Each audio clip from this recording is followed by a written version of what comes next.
There is a moment in The Shining that film scholars and casual viewers alike have been trying to fully explain for more than 40 years. It is not the axe through the bathroom door, though that scene is among the most technically accomplished horror sequences ever committed to film. It is not the hedge maze or the twins in the corridor or the blood pouring from the elevator or any of the images that have become so thoroughly embedded in the visual language of cinema that they appear in cultural references decades after most people first encountered them. The moment that resists full explanation is quieter than any of those. It is the scene where Jack Torrance sits at his typewriter in the enormous empty ballroom of the Overlook Hotel, and the camera holds on his face as he stares at the page, and something moves behind his eyes that is not performance, not the simulation of thought or the representation of a character's internal state through the technical apparatus of acting.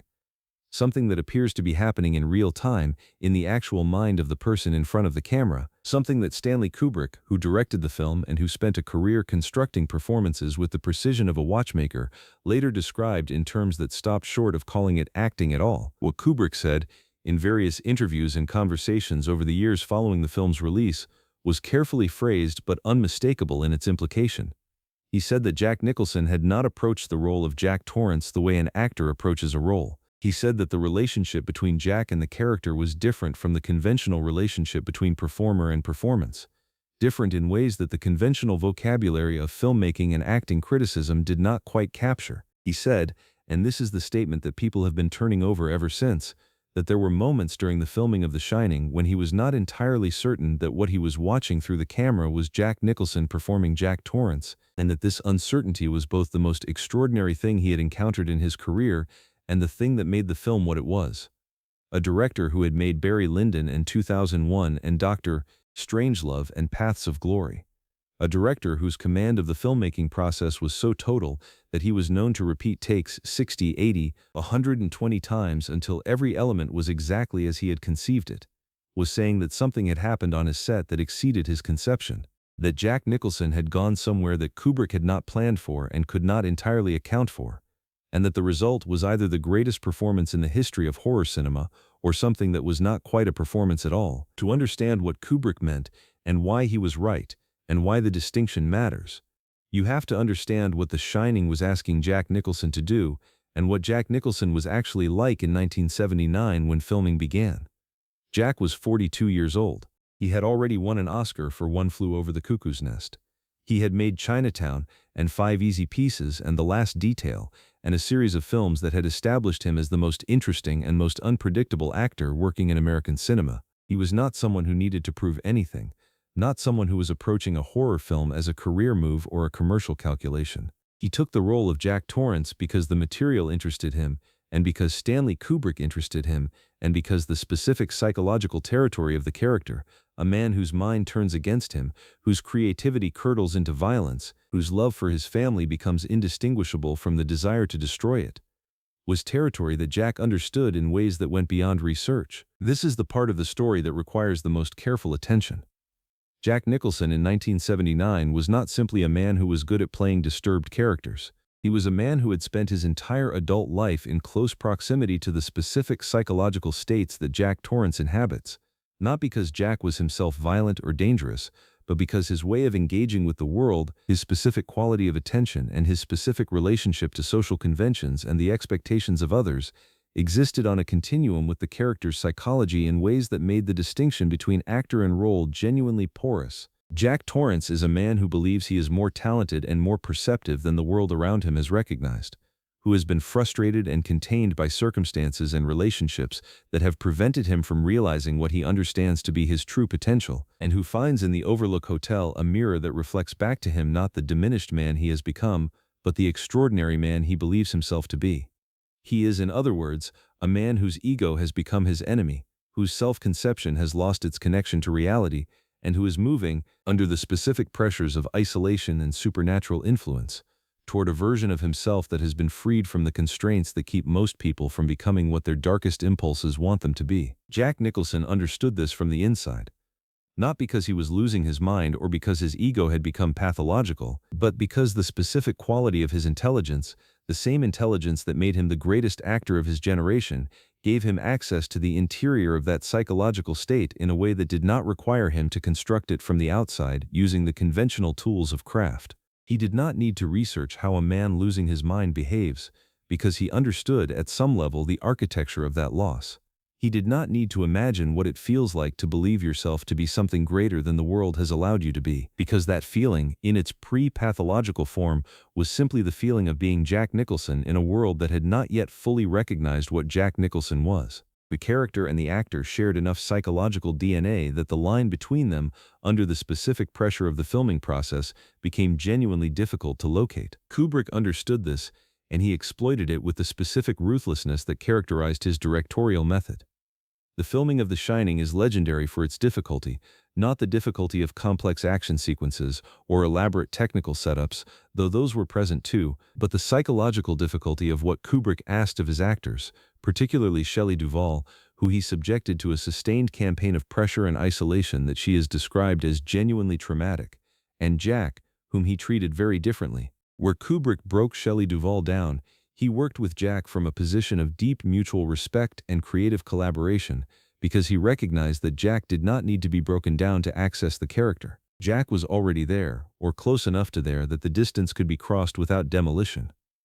What Kubrick needed to do with Jack was not create the psychological conditions for the performance, but find the conditions under which what was already in Jack would come through the camera, without being filtered by the intervening layers of technical craft that actors normally use to shape and control their performances. This is what accounts for one of the most distinctive and frequently noted qualities of Jack's performance in The Shining: the quality of excess, of going further than the script or the scene or the conventional logic of narrative would seem to require. The famous axe scene, the "here's Johnny" moment, the expressions that cross Jack Torrance's face when he is alone and thinks no one is watching. Expressions that are not the expressions of a man performing madness but of a man in the grip of something that does not need to perform. Kubrick did not tell Jack to do any of these things. He created the conditions, the enormous empty set, the physical isolation of filming at Elstree Studios in England for months, the extended shooting schedule that stretched from May 1978 to October 1979, the relentless repetition of takes that wore away the protective layers of conscious decision-making, and then he watched what emerged. What emerged was not Jack Nicholson acting Jack Torrance. It was something that Kubrick, searching for the right language, eventually described as Jack Nicholson becoming available to what the character needed. The specific incident that gets closest to what Kubrick meant involves a scene that was filmed very early in the production, before the crew had fully understood what kind of film they were making. The scene is simple. Jack Torrance arriving at the Overlook for his job interview, composed and hopeful and presenting the face of a man who has put his troubles behind him. It is a scene that requires a performance of surface normalcy, of the specific pleasantness of someone who wants to make a good impression and is working to project calm confidence. The scene was shot multiple times. In the early takes, Jack gave what everyone on set recognized as a technically excellent performance. Precise, controlled, delivering exactly what the scene appeared to need. And then, in a later take, something shifted.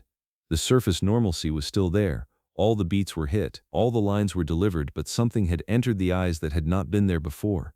A quality of calculation underneath the pleasantness, a quality of someone performing composure rather than feeling it, a quality that suggested, with extraordinary subtlety, that the man presenting himself as normal was someone for whom normality had become a role rather than a state.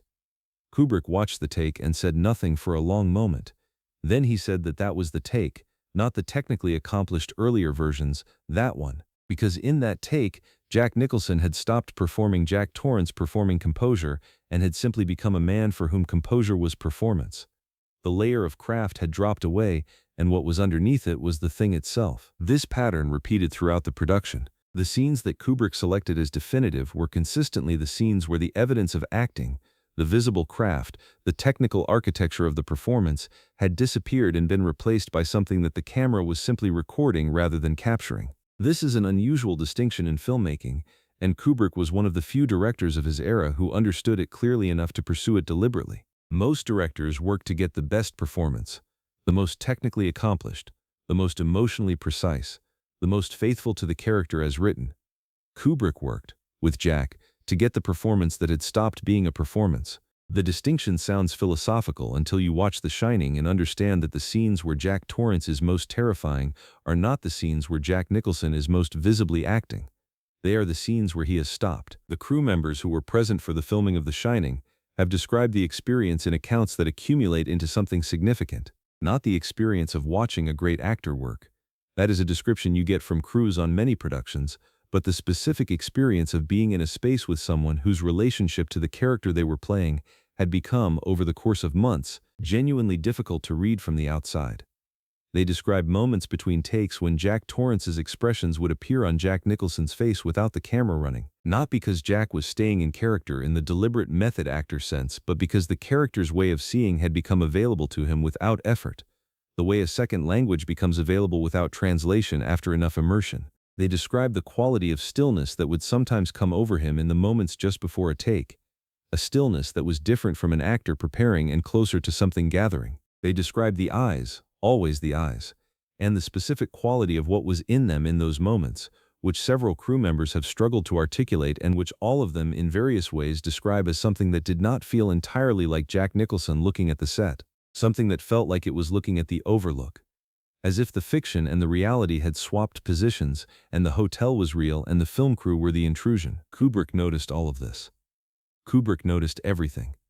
He watched his monitor between takes with the same focused attention he brought to every element of his productions, and what he watched was not just the technical execution of the scene, but the specific quality of what was happening in the space between Jack and the camera, the quality of what the camera was being given access to. And what he concluded, over the course of 17 months of filming, was that what he was being given access to was not a performance in the conventional sense. It was something more direct than performance. It was Jack Nicholson, under the specific conditions Kubrick had created, making himself available to something that an actor who was only performing would have kept at a safer distance. The question that this raises, and that Kubrick's statement was pointing toward without quite answering, is what exactly was happening in those moments when the performance disappeared. The conventional answer, the one that acting teachers and critics tend to reach for, is that Jack had achieved a state of deep immersion in the character, a state in which the actor and the role have merged to the point where the distinction is no longer perceptible. This is the ideal of method acting in its most extreme form, the complete dissolution of the self into the character, the elimination of the gap between the performer and the performed. And there is something to that answer. Jack was immersed in the character. The months of filming, the physical environment of the Overlook set, the specific psychological pressure of Kubrick's process all contributed to a condition of sustained immersion that few actors in any production experienced to that degree. But Kubrick's statement was pointing at something slightly different and slightly more unsettling than deep immersion. Before getting to that, it is worth dwelling on the specific physical and psychological conditions of the production itself, because those conditions were unlike anything that had been attempted on a major studio film before and have not been replicated since. Kubrick had the Overlook Hotel built on sound stages at Elstree Studios in England. Not one set, but an entire interconnected physical environment spanning multiple stages, with the corridors connecting to each other in ways that were architecturally impossible but spatially coherent on camera. The actors could actually walk through the hotel. They could get lost in it. The geography was real enough that being inside it produced a specific kind of disorientation, a quality of being in a place that followed its own spatial logic rather than the logic of the outside world. Jack spent months inside that environment, months of call times that had him arriving at a set that was designed at every level to produce the psychological state the film required. The sense of being inside something vast and empty and watching, of being the only warm human presence in a space that had its own cold intelligence. Kubrick had the air conditioning on constantly. The set was kept cold. The empty corridors stretched away in every direction. The lighting was designed to feel simultaneously too bright and too shadowed, too revealing and too concealing. Jack walked through those corridors between takes the way Jack Torrance walked through them on camera, and after enough months of that, the distinction between the two walks became genuinely difficult to maintain. There was also the question of the takes. Kubrick's reputation for repetition is well documented. He shot Shelley Duvall's breakdown scenes so many times that her hair began falling out from stress, a fact that Kubrick then incorporated into the film. With Jack, the repetition worked differently but no less thoroughly. Kubrick would shoot a scene, watch the take, and then shoot it again, and again. Not because the previous take was wrong, often the previous take was by any conventional measure excellent, but because Kubrick was looking for something that excellent did not capture. He was looking for the moment when Jack stopped making decisions about the performance and started simply being in the scene, when the intellectual scaffolding of craft dropped away and left only the thing underneath it. This required many takes. It required Jack to exhaust his conscious control of the performance, to work through the layer of deliberate choice until he reached the place where deliberate choice was no longer available and what was left was whatever was actually there. Most actors, pushed to this point, collapse into technical inadequacy. They lose the thread of the performance entirely when the conscious mind that was holding it together is worn down. Jack did not collapse. What emerged when the deliberate mind was exhausted was not inadequacy but something richer and stranger and more disturbing than the technically accomplished performances that preceded it. Something that Kubrick recognized immediately as what he had been looking for and that he was careful never to describe too precisely, because describing it precisely would have required him to make claims about the boundary between Jack Nicholson and Jack Torrance that neither man would have been comfortable with. But Kubrick's statement was pointing at something slightly different and slightly more unsettling than deep immersion. He was pointing at the possibility that the character of Jack Torrance and the person of Jack Nicholson were not two things that had been merged through the process of acting, but two things that had always been closer together than the conventional distinction between actor and role could account for. He was suggesting that what the camera was recording in the most extraordinary moments of The Shining was not Jack Nicholson performing a psychologically deteriorating man, but Jack Nicholson being available, fully, without protection, to the part of himself that understood the deterioration from the inside. Not because Jack was deteriorating, but because he was the kind of person who could look into that particular darkness and recognize the architecture, and who was willing, under the specific conditions Kubrick created, to let the recognition show. The contrast between how Kubrick treated Shelley Duvall and how he treated Jack is one of the most revealing documents of what Kubrick understood about the specific nature of each actor's relationship to their role. With Duvall, who played Wendy Torrance, Kubrick pursued the performance through a sustained campaign of psychological pressure, dismissing her contributions in front of the crew, refusing to validate her choices, keeping her in a state of genuine distress that produced the authentic quality of exhausted terror her performance required. He made her cry, he made her feel inadequate, he used her real emotional state as the raw material for the character's emotional state, because the character's experience of being frightened and confused and disbelieved and trapped with a man whose mind was dissolving was close enough to Duvall's experience of being on Kubrick's set that the distance between reality and fiction could be collapsed through pressure. Duvall has said in interviews that she was crying almost continuously for the latter half of the shoot, that the experience was genuinely traumatic, that she lost significant weight and her hair began falling out. Kubrick knew all of this and continued, because it was working. With Jack, none of that was necessary. Jack did not need to be broken down to access the character because the access was already there, structural rather than achieved. Where Kubrick had to destroy Duvall's defenses to get at what he needed, Jack's particular psychology had no defenses against this specific character to destroy. The character fit him the way a key fits a lock it was made for. Not because Jack was like Jack Torrance in the ways that matter morally, but because the specific shape of Jack Nicholson's intelligence and ego and relationship to the gap between his self-conception and the world's recognition of it, those specific contours matched the specific contours of the character closely enough that there was no resistance to overcome. Jack didn't need to be pushed into the character, he needed to be allowed to stop holding himself back from it. And Kubrick, understanding this, created 17 months of conditions designed to allow exactly that. What happened to Jack Nicholson after The Shining is part of the story too, and it is a part that rarely gets examined in the context of the film's legacy. Jack has spoken in various interviews over the decades about what the experience of making the film was like, and his accounts have a specific quality that distinguishes them from the accounts actors typically give of difficult productions. He does not talk about it the way someone talks about a challenging role they prepared for and executed and then set down when filming wrapped. He talks about it the way someone talks about a period of their life that left marks.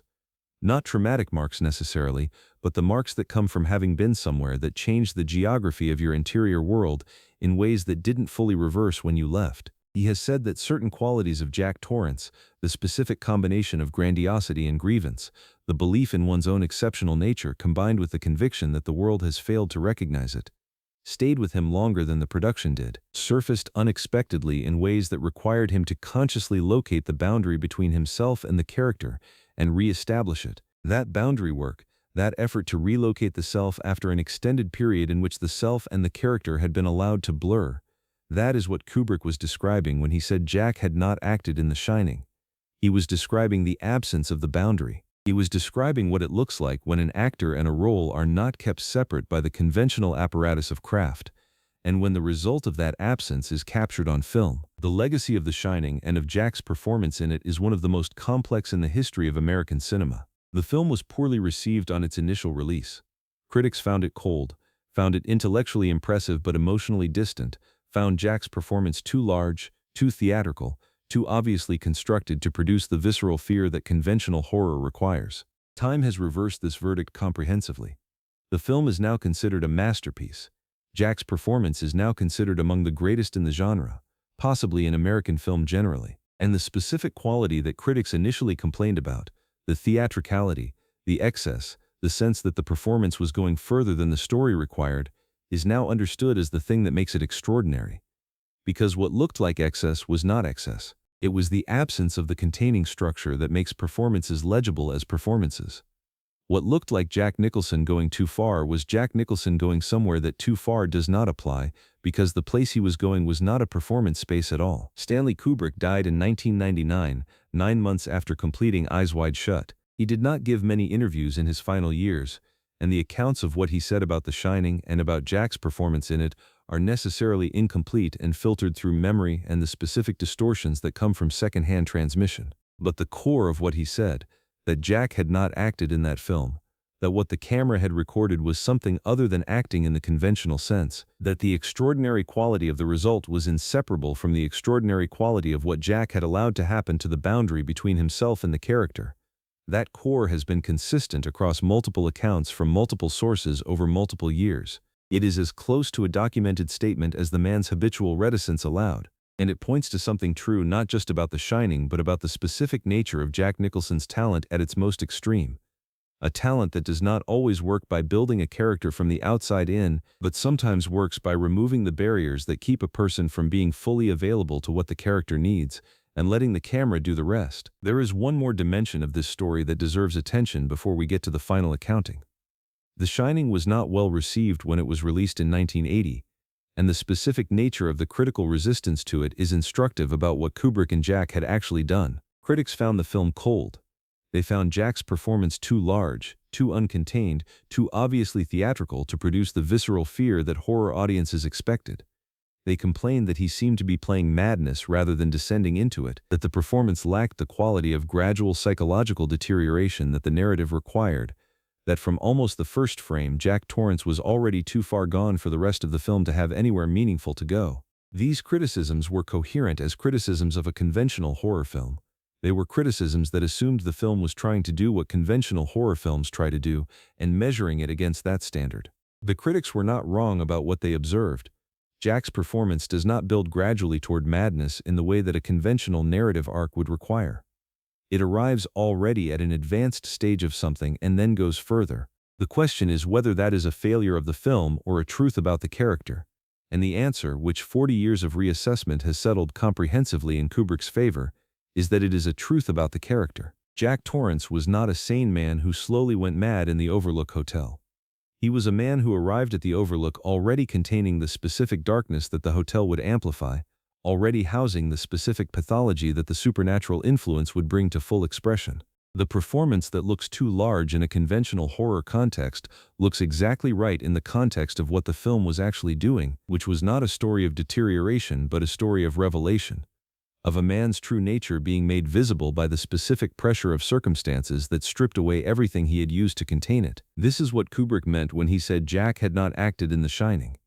He meant that what the film records is not Jack Nicholson constructing a performance of psychological deterioration. It is Jack Nicholson allowing himself to be fully seen, in the specific way that the character required being seen, without the protective apparatus of craft that normally stands between an actor's interior world and the camera's eye. The film is terrifying not because Jack Nicholson is very good at pretending to be terrifying. It is terrifying because something real is looking out of Jack Torrance's eyes, and that something is not entirely fictional, and everyone who watches the film feels this without necessarily being able to articulate it.